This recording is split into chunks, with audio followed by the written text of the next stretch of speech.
Assalamualaikum warahmatullahi wabarakatuh. Selamat datang kawan-kawan semua di channel Riam Biru. Terima kasih banyak untuk kawan-kawan yang sudah berkenan hadir di channel ini. Dan pada kesempatan kali ini ada satu cerita datang dari Mbak Nia di Nganjuk, Jawa Timur. Mbak Nia ini menceritakan tentang satu pengalaman horor yang pernah dialaminya. Kejadiannya itu belum lama, sekitar tahun 2017 yang lalu.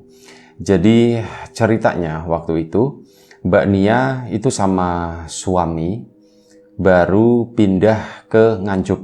Jadi aslinya bukan orang situ dua-duanya gitu ya. Cuman mereka karena tuntutan pekerjaan dan lain-lain, setelah menikah mereka akhirnya pindah ke lokasi tersebut ya, ke daerah Nganjuk itu. Di sebuah kayak semacam perumahan, tapi perumahan yang menyatu dengan perkampungan begitu ya. Jadi, di situ udah rame lah intinya. Nah, ini pertama kali tinggal di daerah itu ya tentu saja seneng. Masyarakatnya itu enak, ramai, nggak terlalu sepi, butuh apa-apa itu enak lah, pokoknya serba ada, nggak terlalu jauh. Butuh apotik deket, butuh material bangunan kayak gitu, toko material banyak di sana sini, butuh makanan ternak kayak gitu, kayak buat makan kucing dan sebagainya, itu juga ada di wilayah tersebut. Jadi cukup menyenangkan, cukup mudah tinggal di daerah itu. Dan karena daerahnya memang ramai, jadi boleh dibilang gak ada kesan angker atau apa kayak gitu tuh di lingkungan itu tuh udah pokoknya nyaman banget lah. Mbak Nia juga sama Mas Rudi itu sangat menikmati. Nah, ini sekitar 4 bulan tinggal di daerah tersebut. Mbak Nia sama Mas Rudi itu kan dua-duanya itu masih bekerja ya. Menikah, dua-duanya masih bekerja. Pulang itu biasanya agak sedikit malam. Mbak Nia memang pulang duluan, tapi nanti malamnya, biasanya Mbak Nia jam 5 itu udah sampai di rumah. Terus nanti habis itu jemput Mas Rudi. Mas Rudi itu biasanya dari kantor itu sekitar ya jam 7 kayak gitu atau setengah 8. Pokoknya nunggu jemputannya Mbak Nia. Mbak Nia sendiri sama Mas Rudi itu pakai ada mobil di situ kan. Jadi setelah Mbak Nia pulang ke rumah, bersih-bersih, mandi dan sebagainya, nanti jemput suaminya Mas Rudi pakai mobil. Dan pada saat itu, ini ceritanya, Mbak Nia kan jemput seperti hari-hari biasa ya. Dan pada waktu itu harinya tuh hari malam Sabtu. Keesokan harinya itu libur dan Mas Rudi itu memang ada sedikit lemburan. Sebelumnya udah ngasih tahu ini aku pulang bakal sedikit malam ya, sekitar jam 8. Akhirnya Mbak Nia pun ya jemput ke sana itu sebelum jam 8 baru jalan. Singkat cerita, sampailah di kantor dan Mas Rudi memang udah selesai dengan pekerjaannya. Cuman karena besok libur, akhirnya Mas Rudi pun, kita jangan langsung pulang rumah yuk. Kita jalan-jalan dulu yuk, kita makan di luar bagaimana katanya. Ya tentu saja Mbak Nia seneng karena waktu itu juga makan itu sore dan malam itu udah lumayan lapar lagi. Ya udah Mas, ayo Mas jalan-jalan. Akhirnya jalanlah mereka makan di suatu tempat di situ. Ngobrol-ngobrol, ketemu temen yang lainnya dan akhirnya ngobrolnya kan jadi lebih lama lagi gitu ya. Dan waktu itu sekitar jam 10 baru selesai makan. Alhasil pulang pun ya terlambat gitu ya, udah mulai malam. Nah, jam 10 selesai, akhirnya mereka pun memutuskan untuk pulang ke rumah. Dan sebelum kita lebih jauh dalam cerita, mohon izin mau promo bawang gorengnya Wiji terlebih dahulu. Seperti yang kawan-kawan lihat di samping ini, ada beberapa kemasan bawang gorengnya Wiji, bawang goreng renyah, bawang murni tanpa campuran apapun, tanpa tepung, tanpa singkong dan sebagainya. Dan ini kebetulan saya sendiri yang goreng. Monggo kawan-kawan, bawangnya renyah, enak. Untuk kawan-kawan yang kemarin sudah sempat memesan, terima kasih banyak atas pesanannya. Dan mungkin untuk kawan-kawan yang belum sempat nyicipin, belum sempat memesan, ditunggu pesanannya. Nanti ada di deskripsi video di YouTube itu ada ya. Itu aja, terima kasih banyak. Kita lanjut lagi cerita dari Mbak Nia tadi. Pulang dari sana, dari tempat makan tadi itu kan udah jam 10 lewat ya. Pulang pun nggak dibilang nyantai juga, dibilang cepet ngebut banget juga enggak. Orang mereka tuh besok libur gitu kan, malam ini bisa santai-santai, malam ini bisa begadangan sama istri, kata si Mas Rudi seperti itu. Dan akhirnya sudah, pulanglah mereka. Jam 10 malam, memang di lingkungan tempat tinggalnya Mas Rudi itu kan kayak semi perumahan begitu ya. Kalau sore sampai jam 9 malam itu masih rame. Dari siang gitu ya, itu aktivitas warga itu kenceng banget di situ. Cuman, yaitu kalau udah jam 9 lewat, itu bisa kayak pintu rumah itu grep gitu ya, pada nutup. Sepi banget di situ. Dan mereka berdua ya udah biasa, atau mereka juga bawa mobil, nggak ada perasaan yang gimana-gimana. Nah, sampai akhirnya, ini mereka tuh udah deket sama rumah ya, memasuki jalanan-jalanan di kampung tersebut. Nah, setelah mereka tiba di satu belokan, tinggal satu belokan lagi itu nanti deket sama rumahnya sih mereka itu. Nah, ini di satu jalan yang lurus. Mereka berdua itu ngelihat di kejauhan, mungkin jarak sekitar 50 meter lebih loh, karena jalan itu benar-benar lurus. Kanan kiri itu rumah-rumah semuanya, rumah-rumah dengan pohon yang besar-besar begitu ya, lumayan cukup rindang, asri. Kalau siang di situ tuh enak banget, adem. Nah, ini di kejauhan memang ada lampu-lampu jalan di sana kan, plus lampu-lampu dari rumah warga.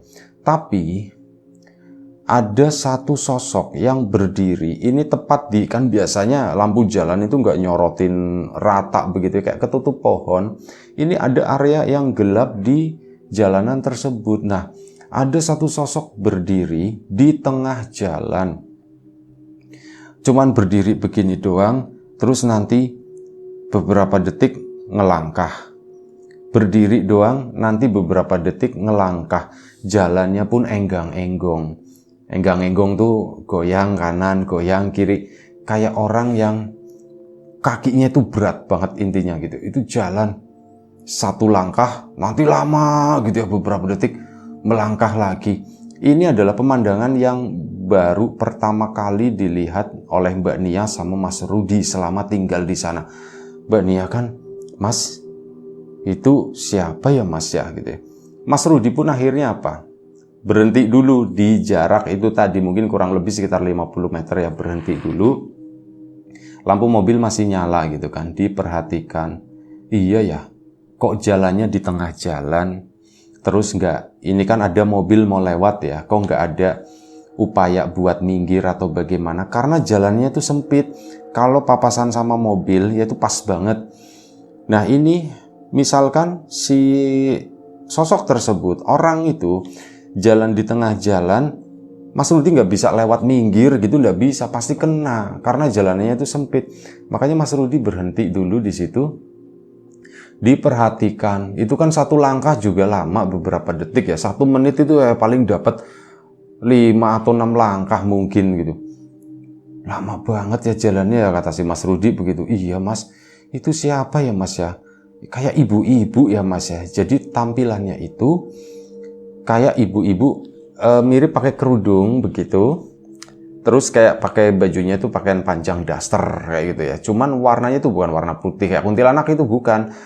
Warnanya enggak tahu, warnanya itu karena di posisi gelap, cuman siluet kan di bagian belakang sana itu terang ya. Jadi cuman kelihatan bayangan itu doang, bayangan hitam. Itu ya dengan jalan itu tadi enggang, enggong, ngangkat kaki kanan, badan akan miring ke kiri. Ngangkat kaki kiri, badan bakal miring ke kanan. Itu seperti itu terus. Ditungguin lama banget kok nggak nyampe-nyampe ya. Mas, jalan aja gimana Mas? Terus nanti tinggal diklaksonin Mas. Ya sudah, kata si Mas Rudi begitu kan. Mbak Nia udah takut, Mbak Nia itu perasaan itu udah ndak enak Mas. Kalau itu bukan orang gimana? Jangan ngomong begitu, kata Mas Rudi. Udah, itu orang, kata si Mas Rudi gitu kan. Ya wes, akhirnya udah Mas, pelan-pelan aja Mas. Nah akhirnya apa? Mas Rudi pun jalan ke sana, makin deket. Udah tambah deket, tembak, pakai lampu tembak begitu kan, nggak pakai klakson. Kalau pakai klakson malam-malam udah enak sama warga, barangkali bising, mengganggu gitu. Jadi cuman pakai lampu doang, tap-tap gitu kan. Nggak bergeser sedikit pun, masih di tengah jalan. Lah, ini gimana ya? Makin deket kan, jarak mungkin paling sekitar 15-20 meter. Itu ditembakin lagi, begitu kelihatan, oh pakainya pakaian kayak daster begitu ya. Cuman memang pakaiannya tuh agak sedikit kumuh, agak sedikit lusuh. Dan ya sudah dibiarin aja mas. Tungguin aja mas, tungguin aja. Mungkin dia juga udah tahu, mungkin dia juga akan minggir katanya. Dan itu adalah makin deket gitu ya ditembak, itu adalah orang tua. Kayak semacam nenek-nenek gitu ya. Jadi Mbak Nia pun mulai memaklumi sama Mas Rudi. Oh mungkin karena udah tua, sepuh, susah jalan. Tapi kok ini keluarganya kemana ya mas ya? Kok orang tua dibiarin jalan sendiri seperti itu, kata si Mbak Nianya. Dan akhirnya apa? Ya udah aku tak turun. Mas Rudi pun turun. Duh mas kamu turun mau ngapain? Ya mau tak bantuin minggir gitu. Kalau di tengah jalan seperti itu, kalau misal ada anak muda naik motor ngebut, itu kan repot, bahaya, kata si Mas Rudi. Oh ya udah mas. Mas Rudi turun, Mbak Nia pun nggak bilang hati-hati ya mas atau bagaimana. Soalnya menganggap itu tuh bukan ancaman, hanya sesuatu yang sedikit anomali, sedikit menyeramkan, sedikit aneh gitu ya. Mas Rudi turun dari mobil. Alhamdulillah pakai bersin segala gitu ya. Nanti suaranya dihapus bersinnya biar nggak berisik. Mas Rudi turun dari mobil dan mendekat ke sosok perempuan tua tersebut, sosok nenek-nenek itu. Mendekat ke sana sebentar gitu kan, makin kan lampu nyorotnya ke bawah ya, ke atasnya itu masih di posisi gelap. Karena apa? Jalannya itu pelan banget, bener-bener satu langkahnya itu pun juga tak begitu doang lah. Itu Mas Rudi mendekat ke sana, si ibu-ibu itu pun berhenti begini dengan badan agak sedikit miring, seolah-olah mau mengangkat satu kakinya. Diam aja begini. Begitu, ini kan Mbak Nia di dalam mobil ya, itu ngeliat Mas Rudi mendekat ke sana, tadinya maksudnya itu mau bantuin. Tapi apa? Mas Rudi begitu udah jarak sekitar ya 1-2 meter lah, udah deket banget sama si sosok perempuan tadi. Tiba-tiba dia tuh lari balik lagi menuju ke mobil, langsung buka pintu, brak, ditutup, brak. Mobil itu langsung dimundurin waktu itu. Mas kenapa mas? Kenapa mas? Kenapa mas? Mas Rudi nggak jawab ya, dia tuh fokus mobil dimundurin. Tapi begitu dimundurin, Mas Rudi ngeliat ke arah depan lagi. Sosok perempuan itu, Mbak Nia kan juga panik dari tadi nggak ngeliatin ke arah depan, cuman fokus ngeliatin ke suaminya tersebut. Nah, mobil dimundurin, mungkin dapat 10 meter. Begitu ngeliat ke depan, sosok itu udah minggir ke pinggir jalan. Udah minggir, akhirnya apa? Mas Rudi pun melanjutkan perjalanan. Jadi tadi rencananya Mas Rudi mundur itu mau ngambil jalan muter. Udahlah biarpun lebih jauh, tapi jauhnya tuh nggak kira-kira ya bisa 4 kali lebih jauh daripada itu. Karena muter, benar-benar muter. Nah ini, karena itunya sosok tadi udah mundur, akhirnya Mas Rudi pun ngelewatin ke situ. Diam aja dia, belum cerita. Nanti, kata si Mas Rudinya itu begitu. Kamu jangan liatin, kata si Mas Rudi ngomong ke Mbak Nia. Jalan mobil itu lumayan cukup cepat. Mbak Nia itu sempat ngelihat, ngelirik begitu doang kan. Ternyata nenek itu tuh serem banget, kata Mbak Nia. Jadi mukanya tuh hitam semua. Bukan hitam kayak oli begitu, itu enggak ya. Maksudnya kayak kulit yang memang hitam seperti itu, dan di bagian matanya itu putih semua, benar-benar putih semua, dan kayak gini, kayak orang melotot sambil berdiri begitu ya. Berdirinya pun agak sedikit condong. Itu ngeliatin ke arahnya Mbak Nia sama Mas Rudi yang ada di dalam mobil. Udah kayak gitu, si ibu-ibu itu tuh nyengir, dan giginya tuh warnanya hitam-hitam semua. Itu sepintas teralap itu kena cahaya lampunya Mas Rudi. Itulah yang dilihat oleh Mbak Nia. Mbak Nia pun akhirnya diam aja. Rumah itu udah deket di situ, dan akhirnya satu belokan ke sana lurus, sampailah di rumah. Begitu sampai di rumah, set direm, Mas Rudi mau turun pun masih nengok-nengok gitu ya. Oh nggak ada apa-apa, aman. Akhirnya turun dari situ, buka gerbang, mobil pun dimasukin ke dalam. Begitu dimasukin ke dalam, mereka berdua Ya karena Mbak Nia juga ngelihat gitu ya. Ini agak-agak sedikit gimana ya, buru-buru, mereka pun langsung masuk. Nah di situ ceritalah si Mas Rudi. Mas, apa sih Mas tadi Mas, kamu kenapa sih Mas? Itu sumpah itu bukan orang, kata si Mas Rudi. Bukan orang Mas, kayaknya bukan, mukanya tuh serem banget, kata si Mas Rudi. Padahal Mbak Nia juga ngelihat waktu itu. Ya tak pikir itu orang biasa, cuman kok pas aku ngedeketin begitu, mukanya kok hitam semua, giginya juga hitam-hitam, nyengir gitu kan, kayak ya senyum, ketawa gitu ya. Matanya tuh putih semua, benar-benar putihnya itu bukan kayak putih katarak atau apa itu kan ya, putihnya itu masih ada kelihatan hitam-hitamnya gitu. Ini tuh enggak, benar-benar putihnya tuh putih polos, putih seputih susu katanya tuh begitu. Aku juga ngelihat Mas, kata Mbak Nia. Ya sudah, nggak usah dibahas. Aku tak mandi dulu, kata Mas Rudi. Akhirnya mandilah. Selesai, mereka pun istirahat malam itu ya. Sempat ngobrolin yang tadi, tapi di stop sama Mas Rudi. Udah, nggak usah diobrolin, besok pagi aja. Sekarang kita istirahat aja yuk. Akhirnya mereka pun istirahat malam itu. Nah, keesokan paginya, karena hari libur gitu ya, mereka tuh bangun agak sedikit siangan. Santai-santai di rumah, nggak kemana-mana. Hari itu pun dilewatin dengan sempurna. Malam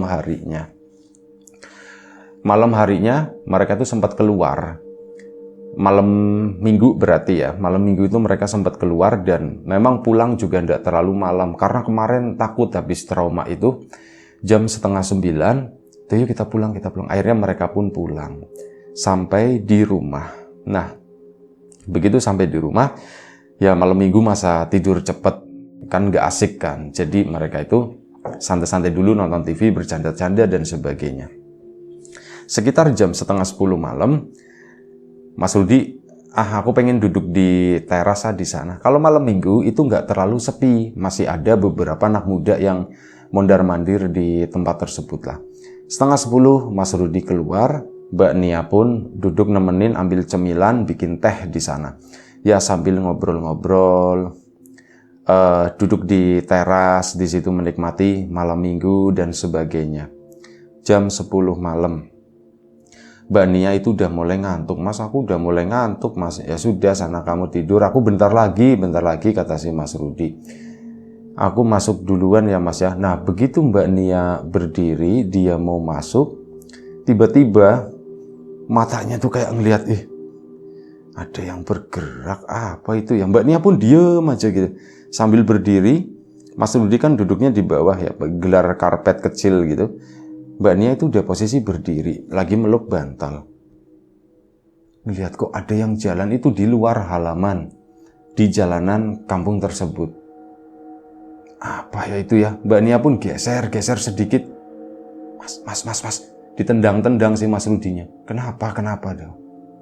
Nunjuk-nunjuk begitu kan, nunjuk-nunjuk. Nah, begitu nunjuk-nunjuk, Mas Rudi ngelongok begini, langsung ngeh, loh ini yang kemarin, sosok yang kemarin, yang ibu-ibu itu, yang tua itu, karena jalannya begitu, tek.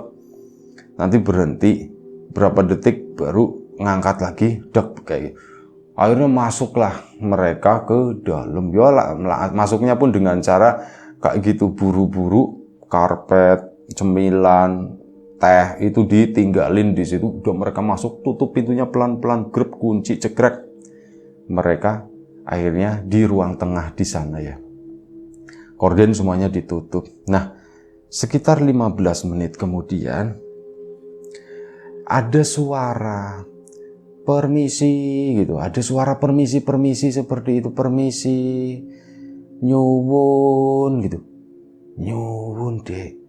Nyuwun itu minta kayak orang yang minta ya, suaranya itu suara perempuan tua, suara nenek-nenek itu seperti itu. Dan Mas Rudi kan sama Mbak Nia itu jadi bingung, ini tuh sebenarnya setan atau bukan gitu ya.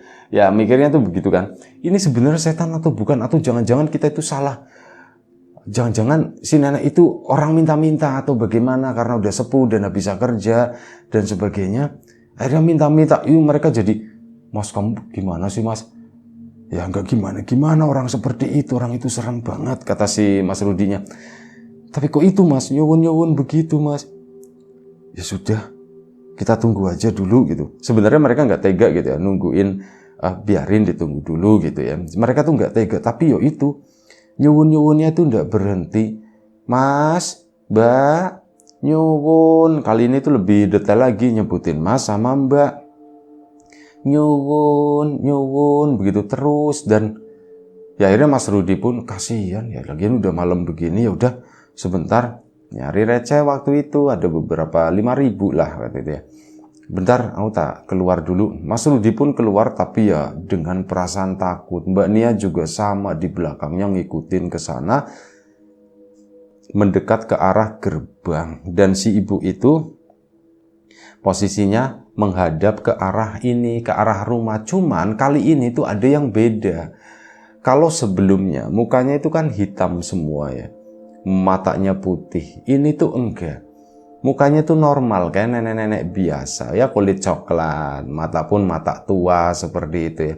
Nyuwun, nyuwun. Nggih Bu, karena melihat kondisinya itu udah tidak menyeramkan, meskipun waktunya aneh, malam-malam kok minta gitu ya. Udah tak kasih, dikasih 5.000 waktu itu, diterimalah sama si nenek tersebut. Cuman si nenek itu kan tangannya masuk ke ke sela-sela gerbang.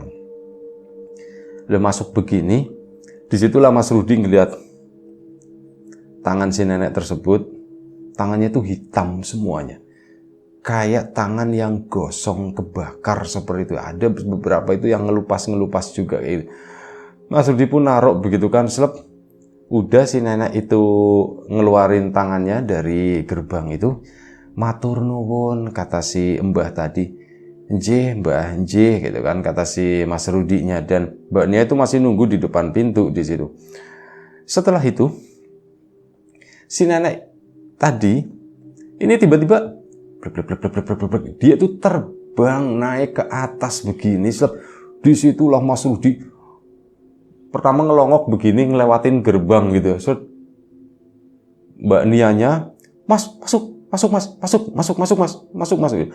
Akhirnya Mas Rudi pun langsung balik ke sana. Itu beneran si sosok nenek-nenek itu tuh terbang ke atas. Wah, itu Mas Rudi sama Mbak Nia itu trauma ngelihat hal tersebut. Mas, itu apa ya Mas ya? Itu apa ya Mas ya? Aku ndak tahu, kata si Mas Rudi. Aku ndak tahu. Udah, yang penting aku udah ngasih sesuatu yang dia minta. Dia minta nyuwun-nyuwun begitu, tak kasih uang dan dia pergi. Mungkin itu udah selesai begitu ya, kata si Mas Rudi. Dan ya malam itu mereka ngobrolin itu tadi. Mereka itu ketakutan bener-bener, semoga.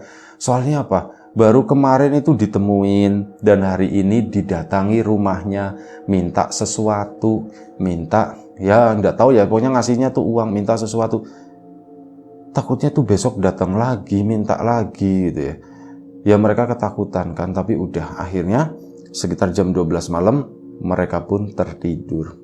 Nah, keesokan harinya dan hari-hari selanjutnya, Mas Rudi sama Mbak Nia udah ndak pernah ketemu atau udah ndak pernah digangguin lagi sama sosok tersebut sampai kurang lebih sekitar 2 bulan.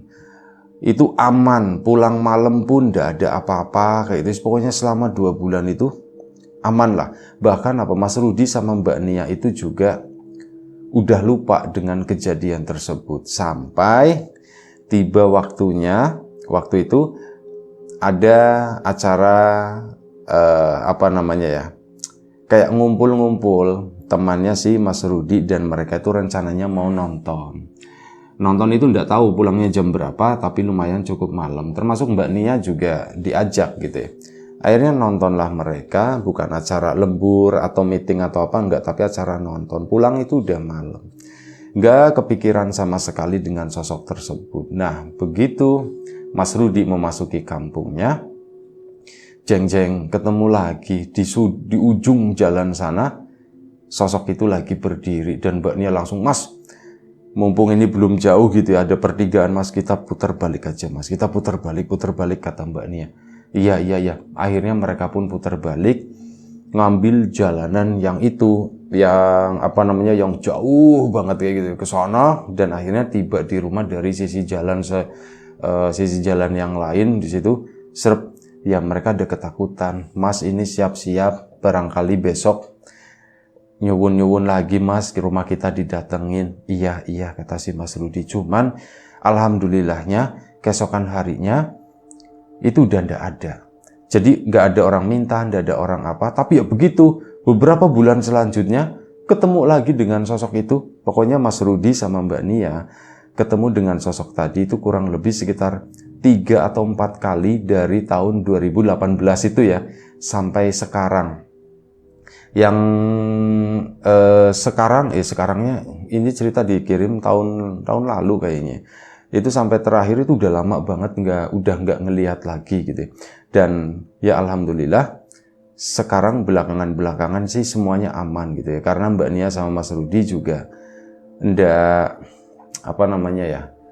nggak sering pulang malam juga. Dan yang bikin aneh itu begini, Mas Rudi kan cerita sama beberapa warga tetangganya di situ mengenai pengalamannya tersebut. Nah, tetangganya itu justru ketakutan. Maksudnya ketakutannya mereka itu nggak pernah ngalami seperti itu. Seolah-olah kayak pengalaman ini itu dialami cuman Mbak Nia sama Mas Rudi doang. Sementara tetangga-tetangga yang lain di area situ, mereka itu nggak pernah. Bahkan cerita sama tukang becak atau apa gitu ya, itu mereka nggak pernah ngalamin itu. Waduh mas kayak gitu mas, aduh pak, serem dah, kayak gitulah.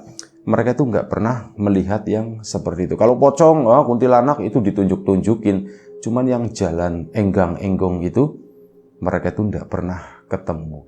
Itu aja satu cerita dari Mbak Nia di Nganjuk sana, pengalaman horor yang pernah dialami bersama suaminya Mas Rudi. Terima kasih banyak Mbak Nia.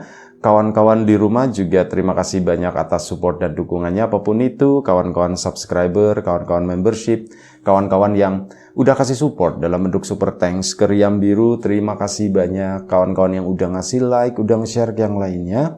Kawan-kawan yang udah ninggalin komentar juga terima kasih banyak. Kawan-kawan yang sudah memesan bawang gorengnya biji sebelumnya juga terima kasih banyak atas pesanannya. Semoga suka, ditunggu pesanannya sampai di rumah. Untuk kawan-kawan yang belum sempat memesan, ditunggu pesanannya. Dan doa terbaik dari kami untuk kawan-kawan semua, semoga selalu diberi kemudahan dalam hal apapun, termasuk kemudahan dalam hal rizki. Yang sakit segera diberi kesembuhan, yang sehat tetap dijaga kesehatannya. Sampai jumpa di episode selanjutnya Riam Biru, jaga kesehatan kawan-kawan semua. Assalamualaikum warahmatullahi wabarakatuh.